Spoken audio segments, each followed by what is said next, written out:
मानस गांव में एक लोहार रामगोपाल रहता था।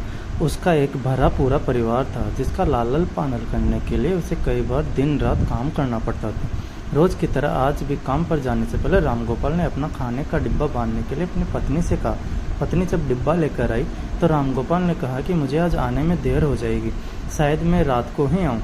इतना कहकर रामगोपाल अपने काम पर निकल गया। काम पर जाने का रास्ता एक जंगल से होकर गुजरता था।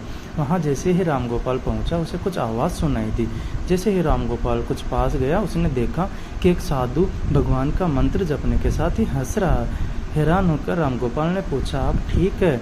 उस साधु को रामगोपाल नहीं जानता था, लेकिन साधु ने एकदम से उसका नाम लेकर कहा, आओ रामगोपाल बेटा, मैं तुम्हारा ही इंतज़ार कर रहा था। मैं भूखा हूँ, मुझे अपने खाने के डिब्बे से कुछ खिला दो।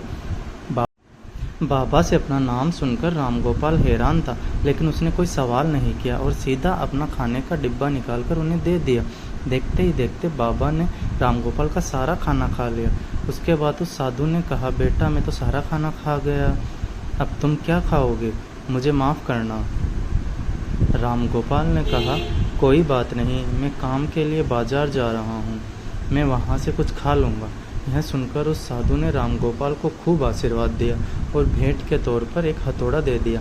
रामगोपाल ने कहा, आपका आशीर्वाद काफ़ी है, मैं इस हथौड़े का क्या करूँगा? इसे आप ही रख लीजिए। साधु ने जवाब देते हुए कहा, बेटा यह मामूली हथौड़ा नहीं है, यह जादुई हथौड़ा है जो मेरे गुरु ने मुझे दिया था और अब मैं तुम्हें दे रहा हूँ क्योंकि तुम्हारा दिल साफ है। इसका इस्तेमाल अच्छे कामों के लिए ही करना और किसी दूसरे के हाथ में इसे कभी मत देना। इतना कहकर वह बाबा वहाँ से अदृश्य हो गए। इस कहानी से हमें यह सीख मिलती है कि बिना बदले में कुछ पाने की इच्छा के हमें हमेशा दूसरों की मदद करनी चाहिए।